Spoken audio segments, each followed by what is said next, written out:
Hello everyone and welcome to this webinar, Never Miss a Moment, Capture Stunning Photos from Video. I am Ross Grieve, and over the next hour, 50 minutes, I'm going to take you through steps on how to capture stunning printable photos just by using continuous light, and also just by grabbing it from video, and probably with the tools which you've already got as well. So we'll just have a little poll where we're just waiting for people to come into the room because there's still a lot of people, and I see there's so many people from around the world as well. If you've got questions, don't hold on to those questions till the end. Pop them into the Q&A, and I can see those into the chat, and I'll see those throughout the webinar. I'll check on those and I'll answer them as best I can, and of course there will be a Q&A at the end as well. So this is just the way I tend to shoot and grab images from video. I've been doing this for about 6 or 7 years, and I just find it a really good way to work with animals or people who are nervous, who don't like flash. It's a really good way to work. So God, we've got so many people from the world. We've got Mark from Brussels. I even saw a fellow Kiwi down there. I am a New Zealander, someone from Wellington, but I'm from the mainland. I'm from the South Island. He's from the North Island. But Stuart, welcome. So yeah, everyone from the US, from Manchester, Portugal as well. Great to see everyone there. So it's 32 minutes past 5 in the UK. Let's get into it. I'm going to share my screen, and you'll notice we'll be dropping out into Lightroom, and there'll be some video as well. So I've reduced that down to HD, basically just for the webinar. So, but it's the same principle that you'll see. So I'm just going to pop my screen up for you guys to see, and I'll share that screen with you. So this is my dog, Bird. She's lovely. She is 3.5 years old, and she has a whippet. She is used to having her photo taken quite a lot. So you can imagine she will sit for me, but I'm going to also teach you how to shoot a dog. Sorry, I should photograph a dog running towards you out of a black background, black dog, and how to set up for that, how to light it, and how to capture it, and all the post-production. So we're going to go through that in the next hour as well, but we're going to go through some of the fundamentals of capturing images from video. Okay, so a little bit about me. I'm from New Zealand, as I said. I am based in Wales in the UK. I'm a portrait, street, and commercial photographer. I've been over a professional photographer for 25 years, and I'm a 4K and 6K geek, and we'll go into that more. And I'm also a fellow of the Societies of Wedding and Portrait Photographers.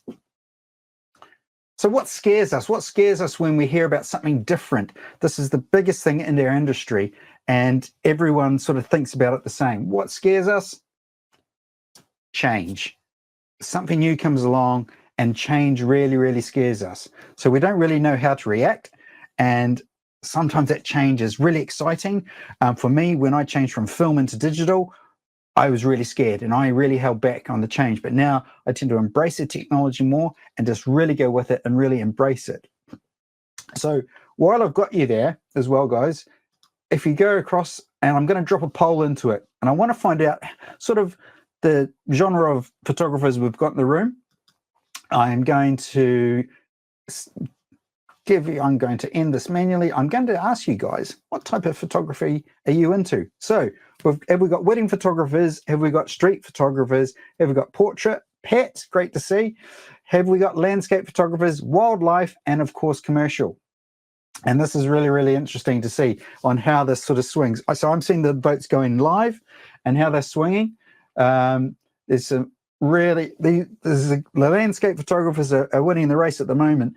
But that's what I love about photography, is just there's so many different disciplines, and we approach them in so many different ways. So I'll give it 10 more seconds. 10, 9, 8, 5, 4, 3, 2, 1, and I'll end the poll there. Okay, we've got such a good selection of people here, so it's fantastic, from wedding, street, portrait, pet, landscape, wildlife, and commercial photographers. So it's a really nice spread of people. So it's so nice to be able to share some knowledge with so many different genres. So I really appreciate it. So going on about the change and back to the change. So for a wedding photographer to shoot this way, if there's confetti or something you struggle with confetti, this will be really good for you. For a street photographer like myself, you can go out and you can shoot and really exploit that high frame rate. And also you can be quite silent, because remember, when you're shooting video, there's no shutter going off, and you're quite discreet. Portrait photographers, I'm going to show you how we can use that as well as pet photographers. Landscape photographers, you're going to learn something new. Now, I haven't tried this technique using landscape photographers, so I'd really love to see someone go out there, because it is such I personally find is a difficult discipline as landscape photography. So I'd love to see some people actually go out there and shoot some landscape in 6K and start pulling frames from it. And also we've got wildlife and commercial photographers. Wildlife photographers, this is amazing for you guys, what you're going to see. So I'm really excited to show you.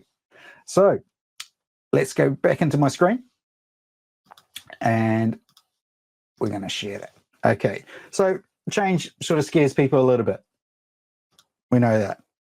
So 4K and 6K photography, it's about capturing stills from video. Now, I started this years ago. This is my 3 kids. We've got Owen, Morgan, and Fern. Owen, the smallest one there, he's now 6'2". And so, yeah, they've grown up quite a bit. So this is when I first started dabbling with 6K photography. It was on a GH4, and Panasonic sort of asked me if I'd shoot something for them because they had this technology, and I thought it was really cool. So I'm just filming normally, but I'm thinking like a photographer, and that's the key part, that you think like a photographer. You're not thinking about video. What you're doing here is exploiting the frame rate. So when I was shooting this, you couldn't shoot faster than, I think it was 12 frames a second, and this was shot at 30 frames a second.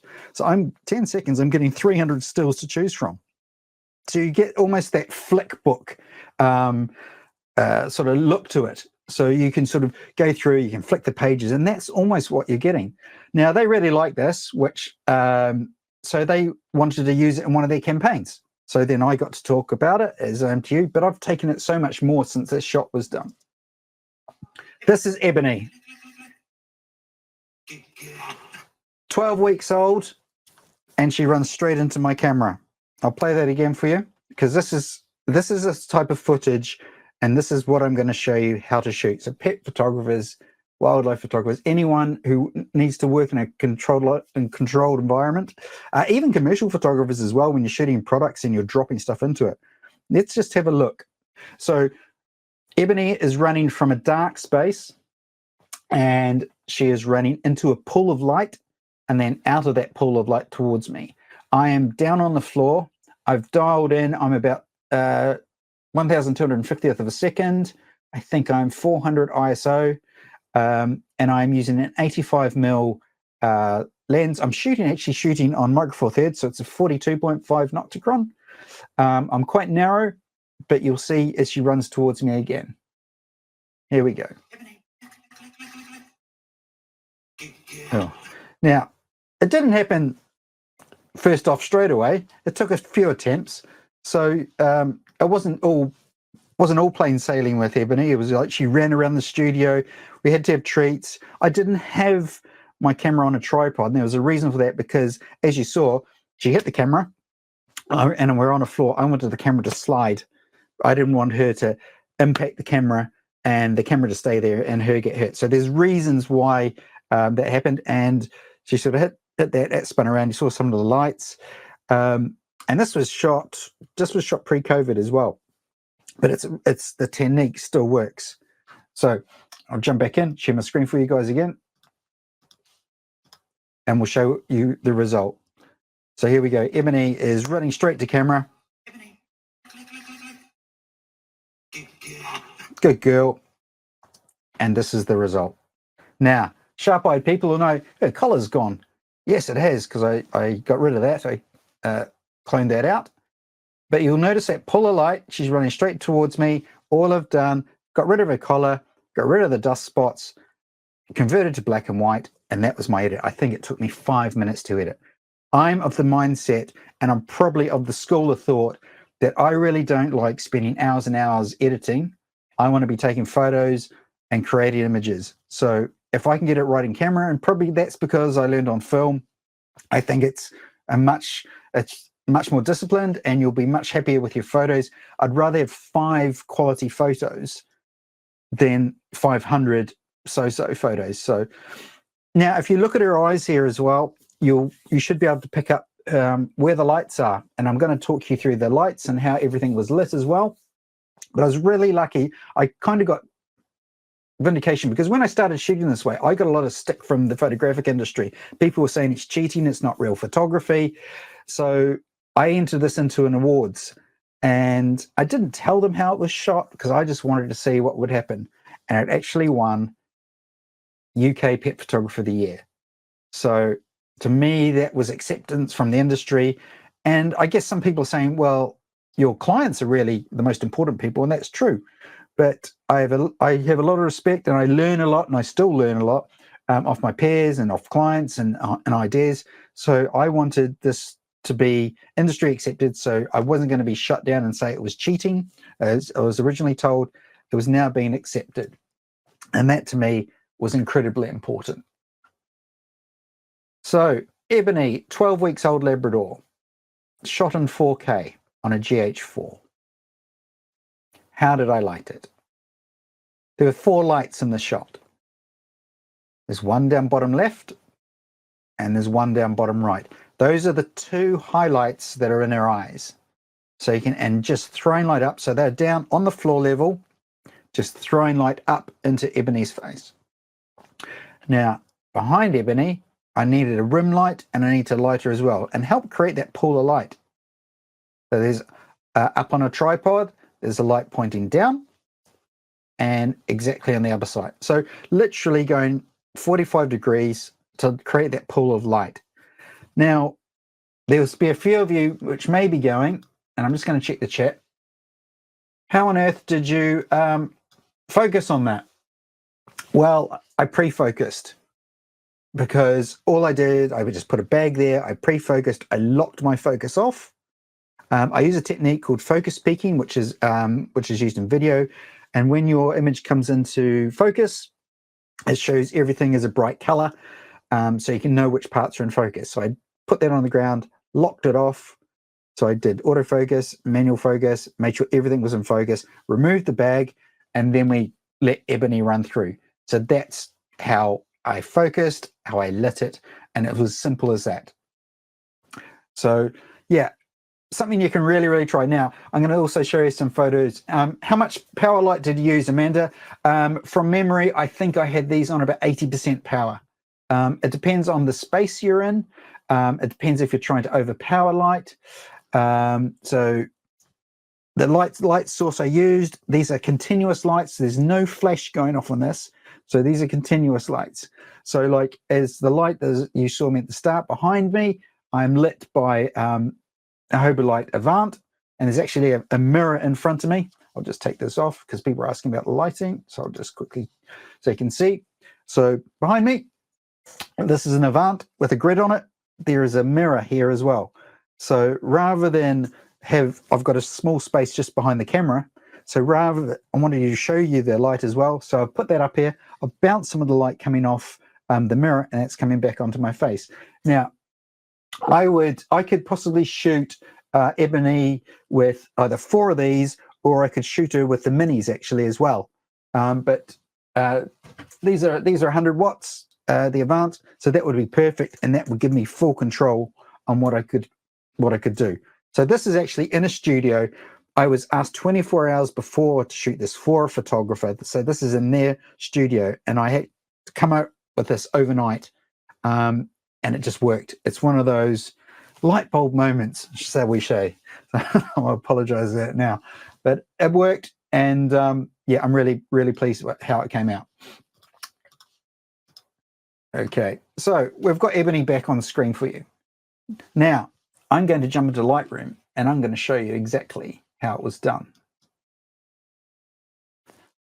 So now you'll see my Lightroom screen, There's various ones here, and I've sort of shortened it down a bit for you so you don't have to look through everything. Now, when you bring video into Lightroom, it creates a few different things that you can do 4K and you can do 6K. I'm not sure if you can do 8K yet, but there's a few things you'll notice. So you'll notice the time along the bottom of the video clip that you've got. Next to that is a still, and you can see that by the JPEG up here. You also notice when you click on video and in library mode, this is really important because it doesn't like develop Lightroom. You'll notice a little bar come along here, which has got a slider on it, and you can slide it through your frames. You'll also notice you've got a little sprocket here. If you click on that, it drops down your frames, and you can sort of scroll through them, and it gives you a visual representation. You can even stretch that out so you can see frame by frame by frame. So if we scroll through Ebony, all the frames, now I'm shooting 4K and 30 frames a second. So here she is, she's got the treat, now go and run towards me and take out my camera. Well, not right off, she runs towards me, and she's out of focus there, out of focus, gets into the focus zone, 1, 2, 3. That's the photo I want. So that's Ebony and the photo we want, nice and sharp. How do I grab that photo, you ask? So all I need to do is go along and click on the little capture frame button. Click on that, and it'll drop down here. Now, if you here's a little thing, because when I first started this, I would click on it, I'll go, where's my picture I've taken? Where is it? It's not beside it, but I could see it stacked behind. So just make sure that you're clicked on the file folder on the left-hand side, and then it'll populate beside the video. So now we've got the still of Ebony, and as I said, I just jumped into, I took the collar off in Photoshop.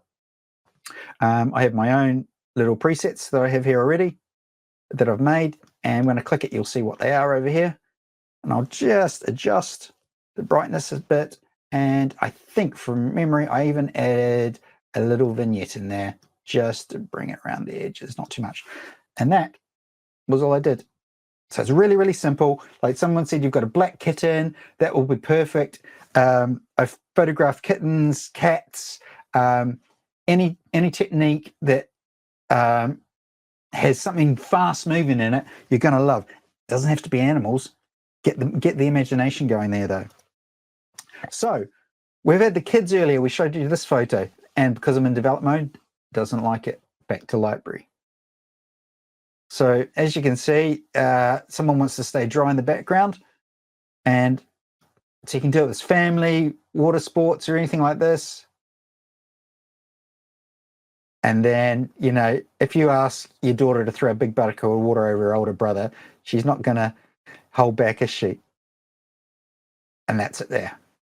Again, all we need to do to grab the frame, capture, and it'll pair beside here. And I haven't even done anything like the exposure was right, so I was really, really lucky with that. Now, is everyone sort of getting onto this as well? I hope you are. Keep the questions going if you've got any questions. Now, if you want to start into getting your head around this, it's always good to start with a glass of wine or water in this case. So you can be so creative just by filling the water up to the brim, completely up to the brim.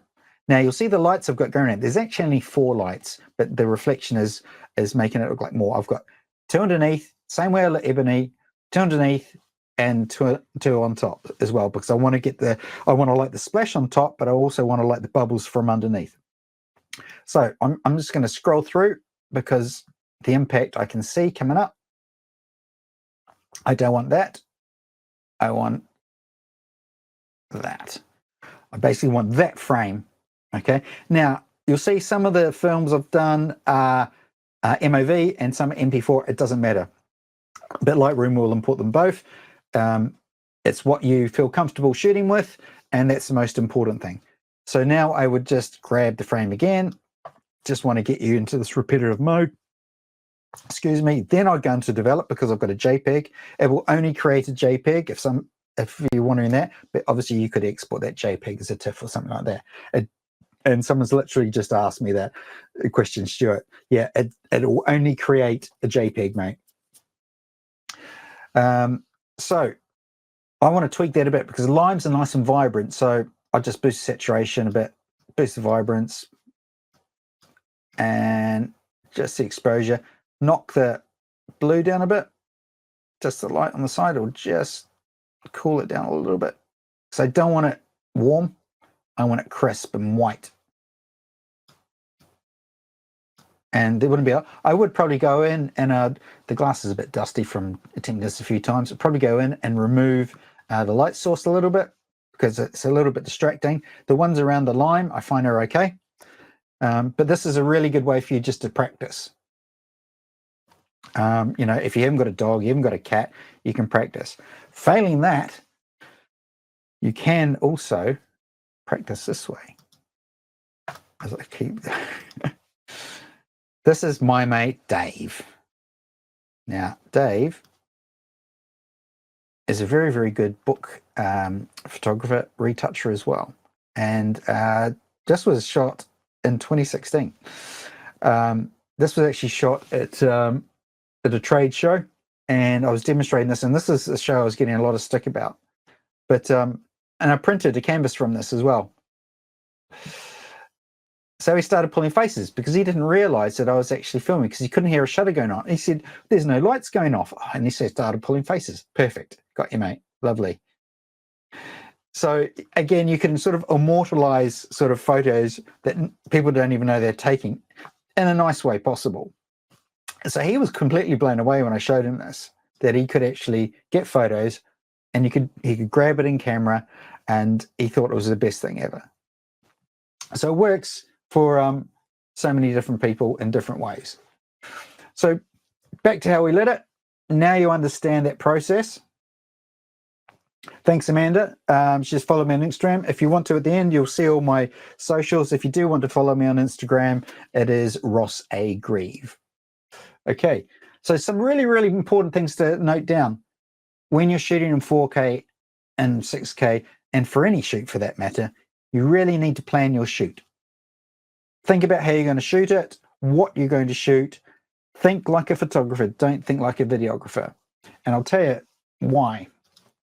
So I had a wedding videographer come up to me, and he asked, "Oh, I love that. I love what you're doing. I'm just going to make photo albums for all my brides. It's going to be brilliant, and I'm going to be a millionaire." And I went, "Oh, I hate to sort of pour water on your bonfire, but you're not, because when you shoot video, you're shooting beautiful fluid video about a 50th or a 60th, maybe 30th of a second. So when you freeze those, they're going to be all blurry when they're moving. You would literally have to get them to stand still. You're not shooting as high shutter speed as a photographer is." And then he didn't understand that to start with, and I explained and I showed him things. So the world's not going to be overtaken by videographers suddenly doing wedding books or portraits. It's just a different way to capture images by exploiting a really high frame rate. So yeah, we're not going to, photographers are safe. And that's really, really quite key. So let's just jump back. Okay, so plan your shoot. After you plan your shoot to your plan. And it sounds silly, but do follow through what you've done. But don't get stuck into your plan so much that you can't actually deviate from it. Creativeness will allow you to sort of deviate and do some really, really cool stuff. Neil, what format can you export your frame? JPEG, mate, or you can export it in a TIFF. It'll create a JPEG file for you in Lightroom, but you can also export that as a TIFF in Lightroom as well. So you've got a few sort of bit of flexibility there. JPEGs are so good now. So from Ebony, which was a 4K print, I got a 28-inch print from it, and it was stunning. You'll see another photo, which is a 6K one soon, and I got a 48-inch print from that. There is a video also on my YouTube channel, which actually takes you through this, and also shows you how I photographed in 6K. Okay, Lewis has asked, What are the camera settings, please? I'm going to put my lovely mug back on. The camera settings, Lewis, depends on what you're photographing. So if you want to capture something and freeze it, you need a fast shutter speed. If you want to have a depth of field or, separation, or you're shooting something in the dark, you're going to have to sort of open up your aperture, so down to 2.8, or you may be able to go even bigger than that. So it really depends what you're shooting. I try to, with the magic triangle, I try to work with my shutter speed is king. And then my ISO is sort of below that, because my shutter speed is capturing the object. I don't mind having a bit if the whole image is sharp, but if I can create a bit of depth, I'll try and do that by keeping my ISO low. So obviously I don't really want to crank up my ISO when shooting video, because the tolerance on video on ISO is less than it is on and on stills.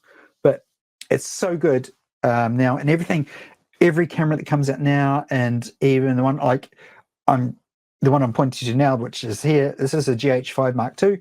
The stills off that are great. That's very video centric camera as well. But a lot of the cameras now, the image quality coming out of them is amazing. I mean, you could even sort of try this on your phone if you really wanted, because we're shooting continuous light. We're not shooting flash. Okay, there's no pulse, there's no flash being triggered because the light is continuous. So you could also use these lights. You can use something smaller. If you wanted to use something smaller like this is a Sol, which goes on your mobile phone. So you can adjust everything like this as well. And it's just clips on the mag. So if you wanted to practice and go out and do stuff really, really small, you could actually try that as well. So that's a Hobolight Sol 5. So you can check that out as well. Okay, I've got a question from Popper. I have a Pocket 3 with 4K option and is now set at 25 frames per second. Okay, so that's the amount of frames, Popper, which you're going to capture. So if you bump that up to 50 frames a second, which you asked, you'll capture 50 frames within that second, 50 possible stills that you might like. Or if you shoot at 25 frames a second, you're going to get 25 stills. But your settings, like your shutter speed, I'm not talking about your frame rate, your shutter speed, your ISO, and your aperture are different to your FPS, which is your frame rate, which is a really, really good question. So yeah, that would work. That's a really good question to point out. So frame rate, which you'll see when you go into video, you can have like 25, 30, 60, or 50.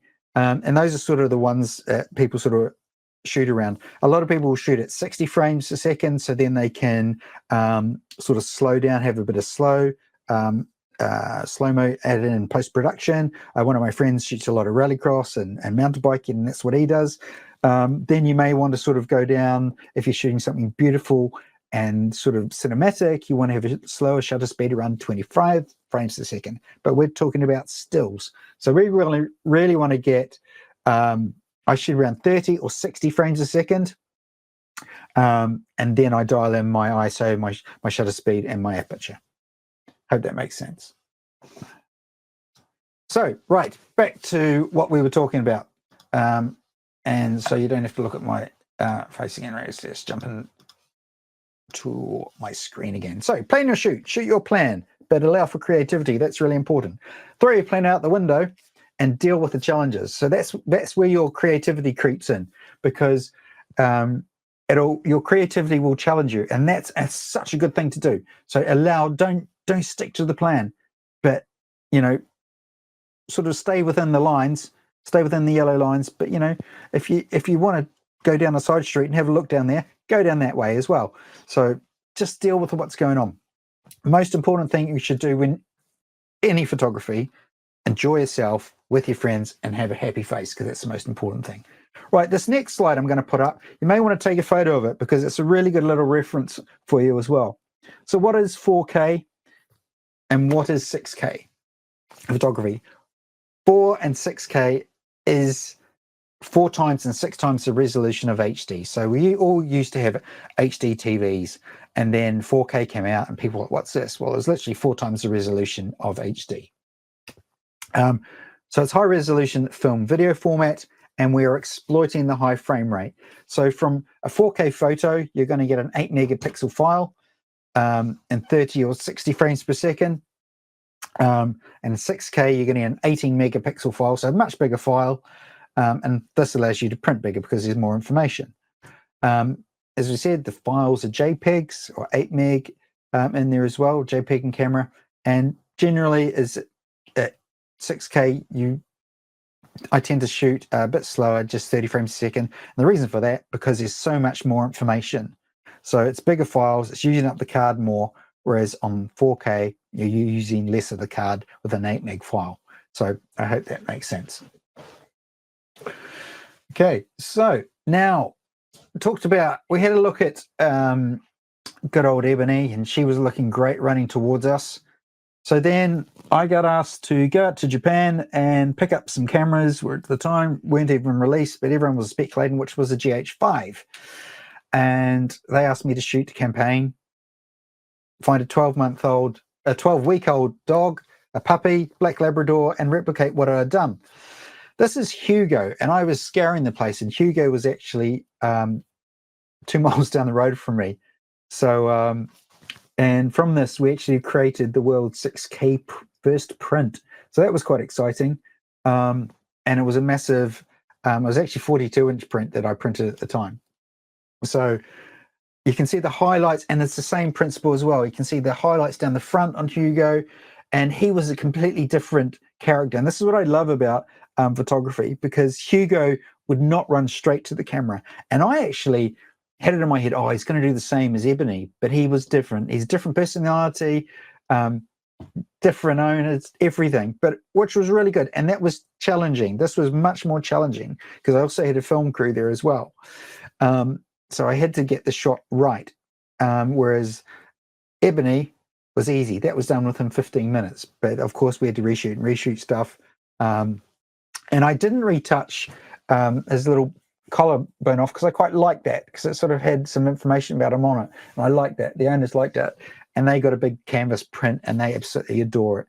And yeah, he's a lovely boy. And those big puppy paws running straight towards you. But it's the same principle, freezing the action, exploiting the frame rate, and just grabbing it in Lightroom. So that's all that's about. So then we're looking at, okay, when do we change from having dogs running through to us all the time?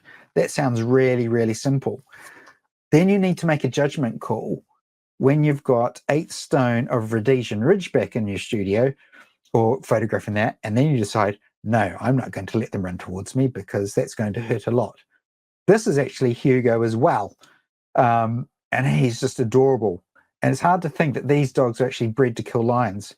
So I had Hugo and his sister Willow in the studio, and they were beautiful. So they just lay down, again, with all my photos. And all photos that you do, animals, if you can, people, try and get a highlight in the eyes, because it just adds that lift, and just perfect for, you know, dogs. And because there's no flash as well, because I used to, when dogs used to come into the studio, and dogs used to come in the studio, I just used to let them walk around, sniff, get used to it. And while they're doing that, I'd be triggering my flashes just to see how they would react now and then. And if they weren't bothered, that's a really good sign. And I don't think I actually ever had a dog do that. And I would tell the owner before they arrive, this is what's going to happen. Let them get used to it. Have a good sniff around. I'm going to trigger the flash a couple of times because I don't want them to be distressed. And they were happy with that, and the dogs were happy. And that's the main thing, because you want to get amazing, beautiful images for your customers or your friends or family, which is even more pressure. And, you know, dogs and pets are part of the family, so you need to treat them with respect. So sometimes we need to get out of the studio because the animal or the subject is just way too big. So we get out of the studio and we go down to a beach very local to me. This is shot on Tenby South Beach, and this was shot first thing in the morning.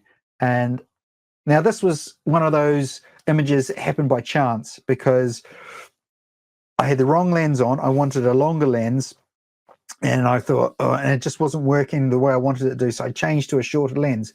And it just happened that Charlotte rode closer to me than possible. And I just panned, and she's backlit by the sun coming up. And it's on a December morning, it's cold, but it's just a stunning image. And this, remember, this is a JPEG. And I remember when I did this, I deliberately underexposed it because I wanted to see what I could do with the quality of the JPEGs.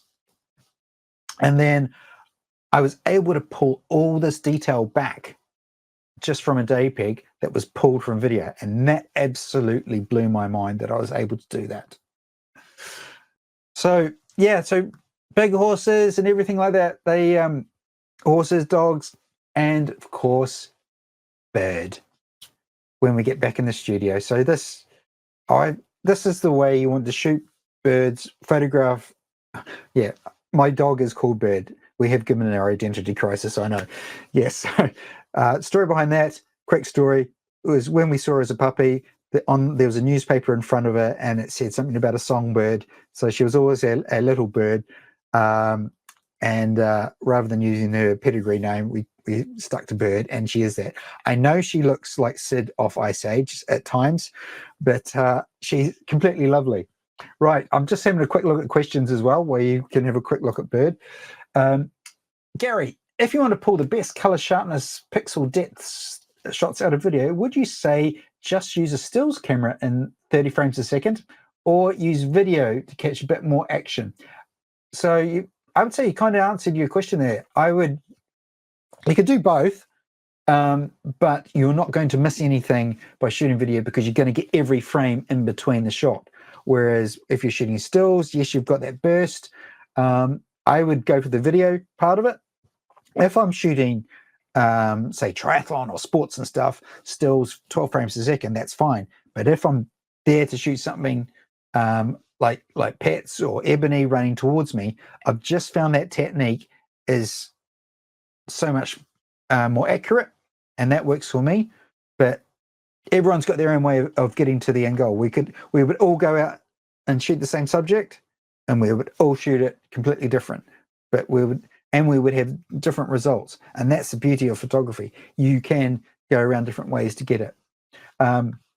So yeah, can you shoot the largest JPEG? Yes. No, we're not shooting in JPEG. We are shooting in film. So you would extract a JPEG from that, Gary. Another question that's just come in. The thinking settings process will be 4K or 6K, yes, or the maximum your camera can take. Your frame rate. So remember to think about your card size as well, because if you're shooting in 6K, that's going to fill up a lot quicker than a 4K setting. Your f-stop, your imagination, of course. Your shutter speed is key there, guys. Remember your shutter speed. Think like a photographer. You're just exploiting the frame rate of video. So you're using the key 3 elements: ISO, shutter speed, and aperture. So to set up your photo, these ones I've done of Bird here. So she's just looked at me, bang, bang, bang. We've got 3 stills, and then I don't have to worry about flash going off, continuous light, but it was just so quick. I've got a set of 3. Now for a client, if I show this to a client, I know they would love it. And, you know, as photographers and photography businesses, we want to be able to sell quality work to our customers. They would love having 3 beautiful images like that, which could go on a wall and look amazing. One light in that, and this was lit with the Hugo Light Advance as well. So I hope I answered that for you, Pop. So, okay. So the setup for this is really, really simple. And this is what it looks like. So it's pretty basic. So sometimes I actually hire my village hall if I want a bigger space. So village halls are a great source and good community and things like that. So try and support them where you can. If you haven't got a big space to shoot in and you want to get in there, it's a really good option to get in with. So the key photo that you saw at the start. So we had Bird just looking up to the light. The light was turned down quite low for her as well, which is why we got that nice separation, because I opened up my my aperture really, really low. I'm shooting on, if those who want to know, I'm shooting on Lumix S1R with a 24-105 f4 lens, and it's fantastic. It's one of my favorite lenses. I shoot tethered as much as I can. Yeah. Oh, one thing I meant to mention, guys, is at the end there will be a discount code, which you'll be able to get 10% off of Light products as well. So, Keith, modern mirrorless cameras can do JPEG stills at 30 frames per second or even 120 frames per second. I haven't seen you can film at 120 frames a second. I haven't seen a stills camera that can actually shoot at 120 frames a second yet. So I'm talking about mirrorless cameras here, Keith, that we're shooting in video, and you could shoot video at 120 frames a second. My cameras don't shoot in 4K at 120 frames a second. I wouldn't want to be shooting at 120 frames a second. So because that would be too much information. So you think 10 seconds is going to give you 300 photos. That's a lot of information to process. So Stuart, tethered is the orange cable on the floor, and that just connects my camera to my computer so images can come up on that. Okay, so now I've seen a few of you people talk about cats. So you can even photograph cats when they come in. Now I'm focused on her paws because cats move a lot. Now, when things go blurry, as most wedding photographers will know, during speeches and things like that, what do? We make it black and white.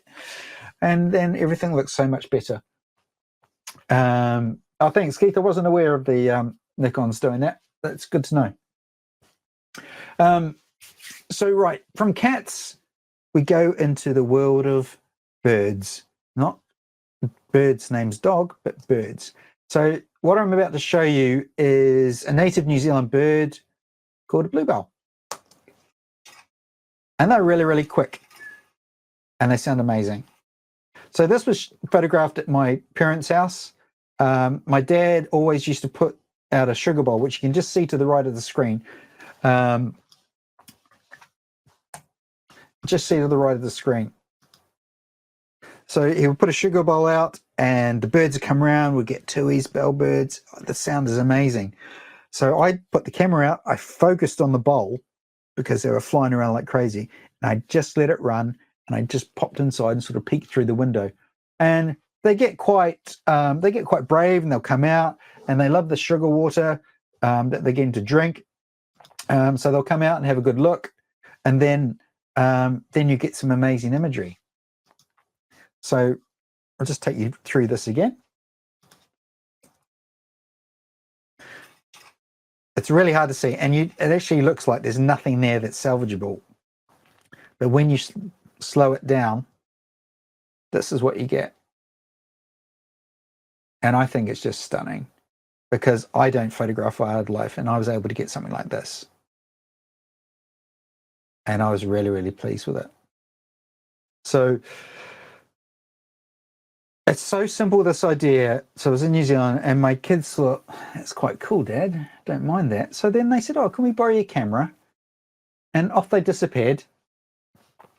And they disappeared. And then they came back, and they said, oh, can we borrow your laptop? All right. So they went away, borrowed my laptop, came back, and they'd photographed this. So what had happened, Morgan had gone out there and he put some bread on the table, and then a sparrow came down and about to land on that. Quite angelic, if you like. And then he got his sister to retouch it and get rid of all the bread. So it just looks like, I know, this amazing. And I was just like, I was really gutted because I thought that's much better than mine. But quite proud at the same time. So yeah, it's really easy concept. It is, excuse the pun, child's play, if you like. So yeah, that boy now who photographed that is just completing his master's in sports psychology.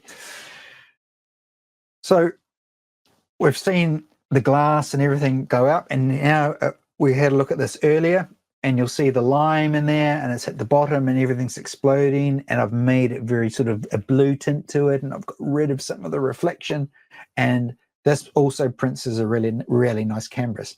And I kind of beefed up the clarity in it because I really wanted the splash to almost look like a night sky. And you can see in the background, maybe hard on yours, but it's a night sky.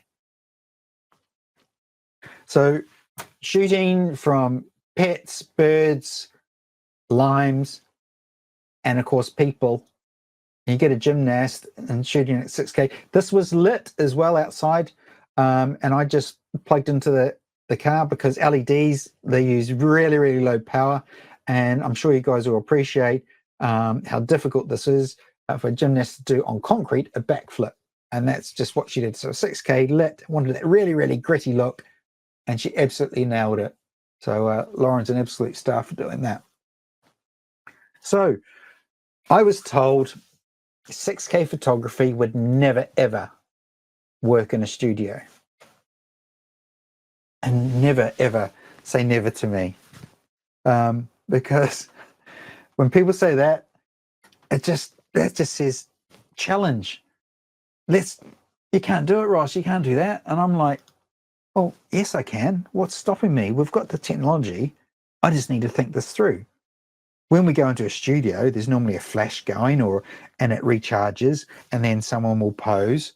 So how am I going to do this? That I'm going to get a really good reaction. I'm going to get really good images so that my model, my subject is going to perform. And so I can get really, really good images. So what did I do? I got some really good music, crank that up.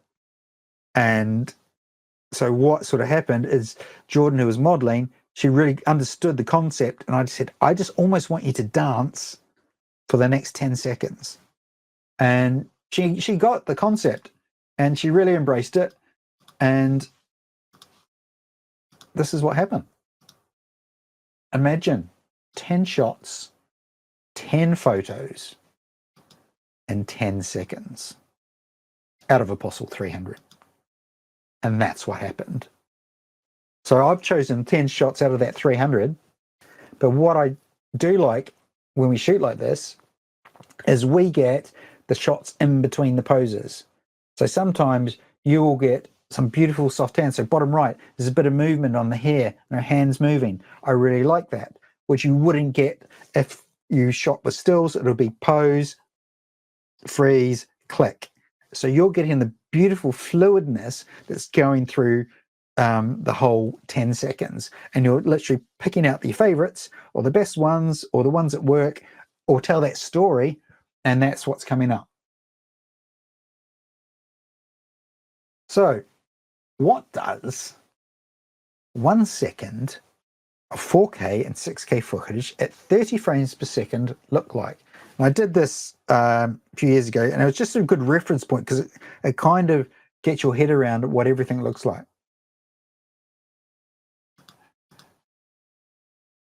Okay,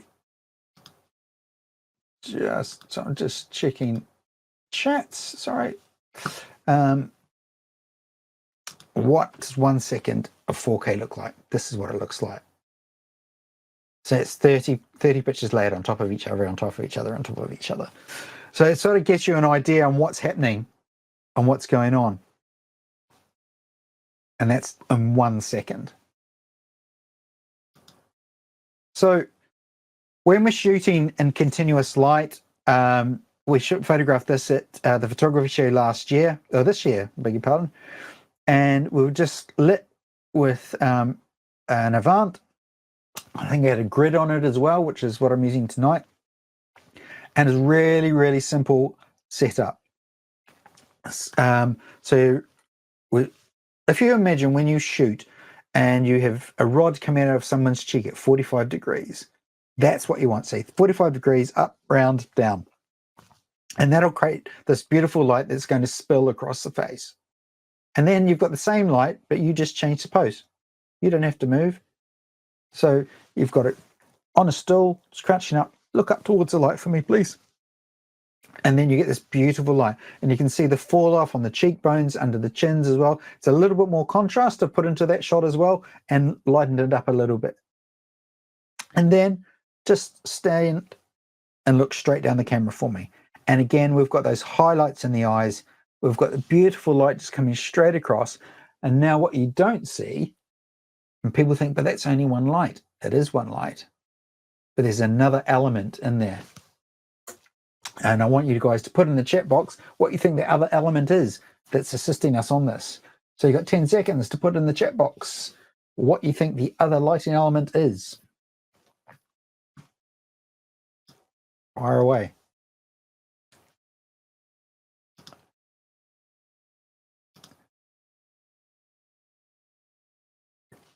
Let's have a look. That's some really good. From a mirror, a backdrop. No. There's a few people are getting it. No, not a background light, Nigel. 5 seconds.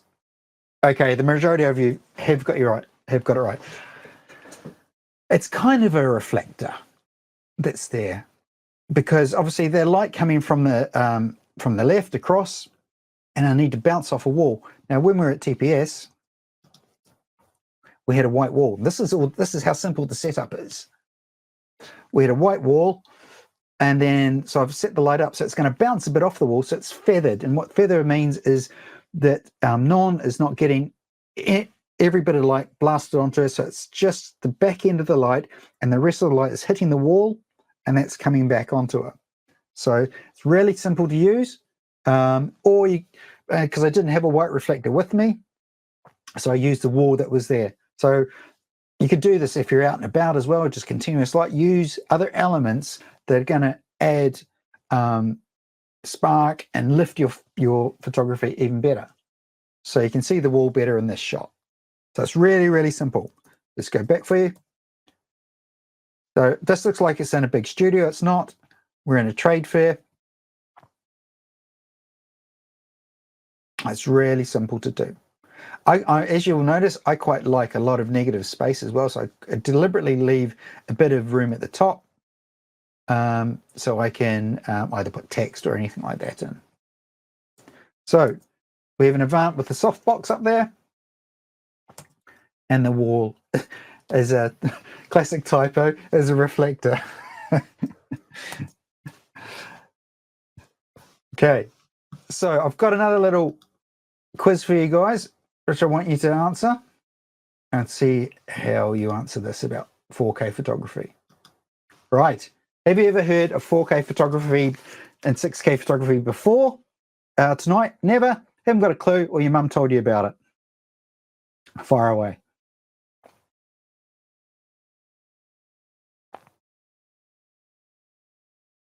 A lot of people's mums are quite knowledgeable at the moment.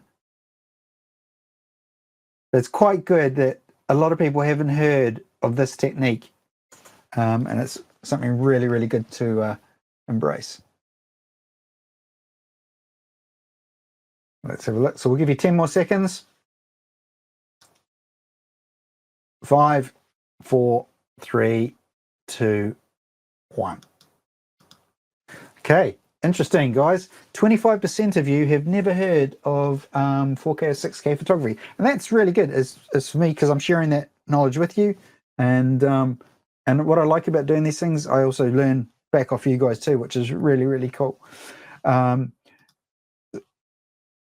just having a quick look at the chat as well. Are we at TPS? Well, the photography show is in. Will you be going to TPS 2026? I'm not sure. I am at TPS, the photography show in London. I will be there with Hobolight as well. So you'll see me there. Fellow Kiwi Sue Bryce talked about it some years ago, and I wonder, maybe she did. That would be amazing if she did.